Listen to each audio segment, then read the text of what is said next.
नाटक क्यों कर रहे हो? मेरे वस्त्र धो रहे हो, मेरे हाथ पांव साफ कर रहे हो, आप चाहो तो चुटकी बजा दो, मैं ठीक हो जाऊंगा।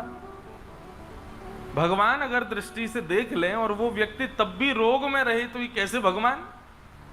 आप तो मेरे ऊपर दृष्टि डाल दीजिए ना, मेरे रोग को दूर कर दीजिए। रोग दूर हो जाएगा तो आपको मेरी सेवा नहीं करनी पड़ेगी, मैं भी प्रसन्न हो जाऊंगा। महाप्रभु जगन्नाथ जी कहते हैं ये तुम्हारे कर्मों का फल है, चाहे इस जन्म के चाहे पूर्व जन्म के। और यदि जीवन में किए गए या पूर्व जन्म में किए गए कर्मों का फल संसार में यदि नहीं भोगा गया, अभी तुम मान लो कि तुमने मुझसे प्रार्थना की और मैंने तुम्हारे कर्म फल को यदि काट दिया, तुम्हारे प्रारब्धों को यदि नष्ट कर दिया ना माधवदास, तो जो वो शेष रह जाएगा ना जो तुमको भोगना है, उसको भोगने के लिए तुमको पुनर्जन्म लेना पड़ेगा। हम लोग जन्म क्यों लेते हैं? कई लोग जन्म लेते हैं कर्मों का बर्डन और बढ़ाने के लिए, और कई लोग जन्म लेते हैं अपने पूर्व जन्म के भी कर्मों के भोगों को भोग करके निवृत्त होने के लिए। वैसे तो वास्तव में जन्म हमारा निवृत्ति के लिए हुआ है, भोगने के लिए हुआ है, पूर्व के प्रारब्धों को भोगने के लिए, पूर्व के किए कर्मों को जीवन में सहने के लिए। लेकिन हम इतने क्या बताएं कौन हैं हम? यहां आए हैं पूर्व का सब लेखा जोखा समाप्त करने के लिए, पर उसको तो समाप्त करते हैं और ज्यादा बढ़ा लेते हैं। कर्जा खत्म तो करते नहीं, और ज्यादा दुगना सिर पर चढ़ा लेते हैं, और फिर इसी चक्कर में हम भटकते रहते हैं। पुनरपि जननम पुनरपि मरणम पुनरपि जननी जठरे शयनम। वास्तव में आध्यात्मिक होना, भक्ति पथ का पथिक होना, उसके लिए एक ही सूत्र है कि यह समझ जाओ कि आप जीवन में जो कुछ भी अनुभव कर रहे हैं, जो कुछ भी फेस कर रहे हैं, जो कुछ भी अपने जीवन में आप जिस स्थिति से लड़ रहे हैं, जूझ रहे हैं, ये सब आपके प्रारब्ध हैं। उन प्रारब्धों को भोगो, प्रारब्धों से लड़ो, दूसरा कुछ निर्माण मत करो।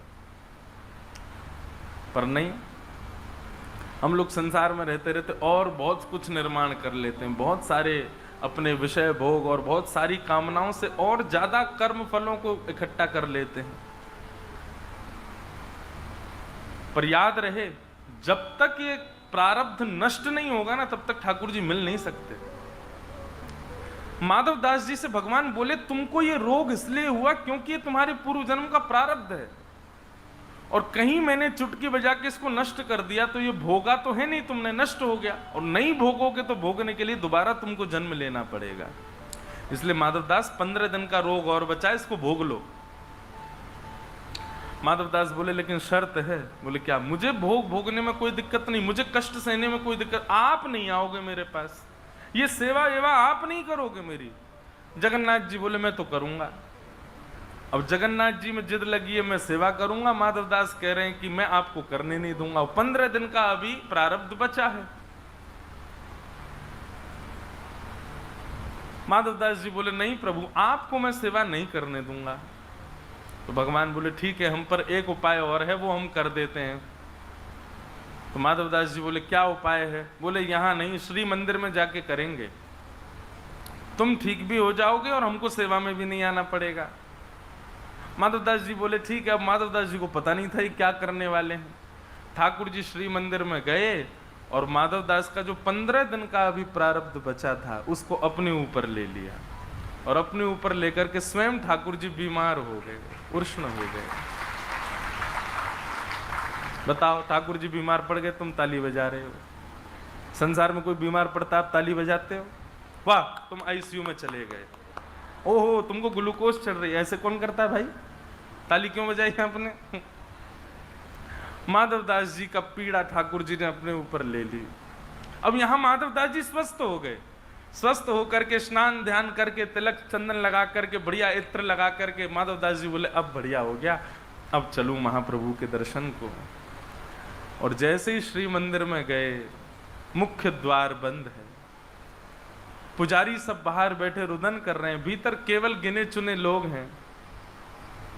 माधवदास जी ने पूछा क्या हुआ? बोले महाप्रभु जगन्नाथ जी को बुखार आ गया है। माधवदास जी बहुत रोए। तो ठाकुर जी आपने ऐसा क्यों किया? कि प्रबल प्रेम के पाले पड़कर हरि को नियम बदलते देखा, अपना मान टले टल जाए, पर भक्त का मान न टलते देखा। ठाकुर जी ने सृष्टि के सारे नियम बदल दिए। जिन भगवान को कोई रोग नहीं हो सकता, वो माधवदास का रोग स्वयं भोग रहे हैं। हमारे ब्रज के रसिक जन कहते हैं आज भी जगन्नाथ जी बीमार पड़ते हैं, निश्चित ही इतने लाखों करोड़ों लोग दर्शन करने जाते हैं, किसी ना किसी के रोग को आज भी महाप्रभु जी अपने ऊपर ले लेते हैं। और आज भी 15 दिन के लिए ठाकुर जी बीमार पड़ते हैं। है ऐसा प्रेमी कोई?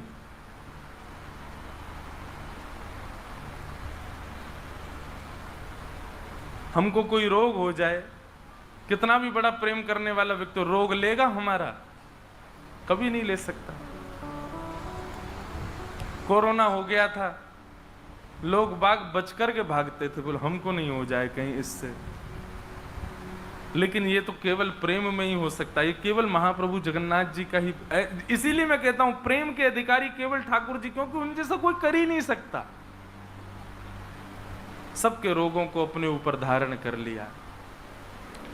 और 15 दिन में महाराज इतने व्याकुल तो दर्शनार्थी नहीं होते जगन्नाथ जी के लिए, जितने व्याकुल जगन्नाथ जी हो जाते हैं। दर्शनार्थी इतने व्याकुल नहीं होते, जगन्नाथ जी इतने ज्यादा व्याकुल हो जाते हैं कि मैंने इतने दिन हो गए, 15 दिन हो गए अपने वैष्णव देखे नहीं। बोले अब क्या करें? बोले रथ निकालो, रथ में बैठ के सब वैष्णवों से मिलने जाऊंगा, सबको देखने जाऊंगा, सबके आगे जाऊंगा।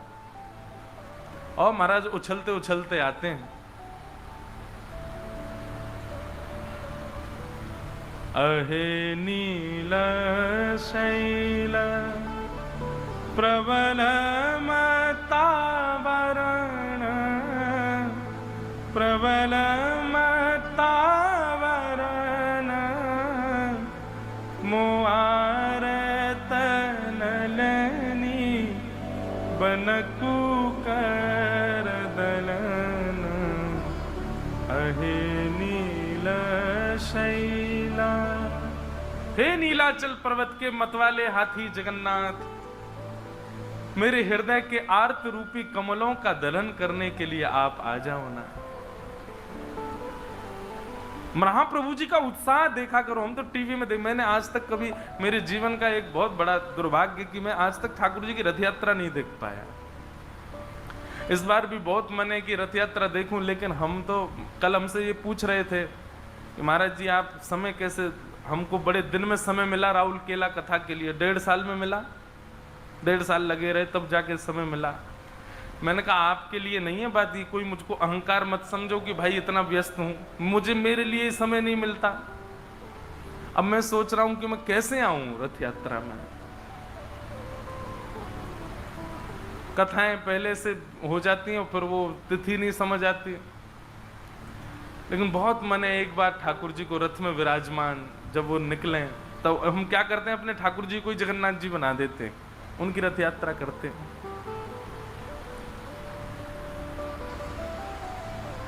साल बेग के लिए ठाकुर जी ने अपना रथ रोक दिया।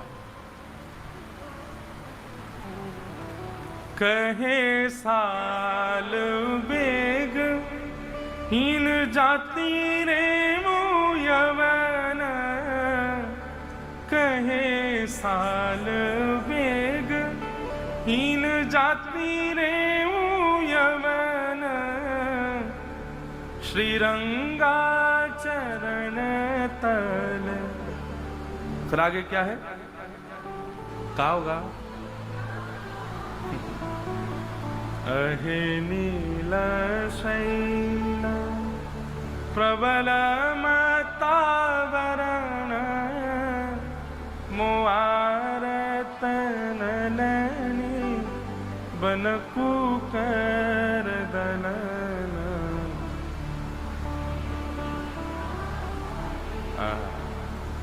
हम लोग उन सीढ़ियों से उतर के जब आते हैं महाप्रभु जी के मंदिर से तो ऐसे ही आ जाते हैं आराम से, लेकिन जगन्नाथ जी कैसे आते? कूदते कूदते आते। कितने उछल के मारने, कितने उत्साह में भर गए ठाकुर जी कि अपने वैष्णवों से मिलने जाऊंगा। ओ परब्रह्म परमात्मा, जो तीनों लोगों के, तीनों भुवन के स्वामी हैं, पूरा ब्रह्मांड जिनके अधीन रहता है, वो अपने सामान्य से भक्तों के भाव के लिए कितने उत्साहित हो जाते हैं। लेटते लेटते आते हैं, लुढ़कते लुढ़कते आते हैं ऊपर से, और इतने उत्साह में भर जाते। व्यक्ति जब बहुत उत्साह में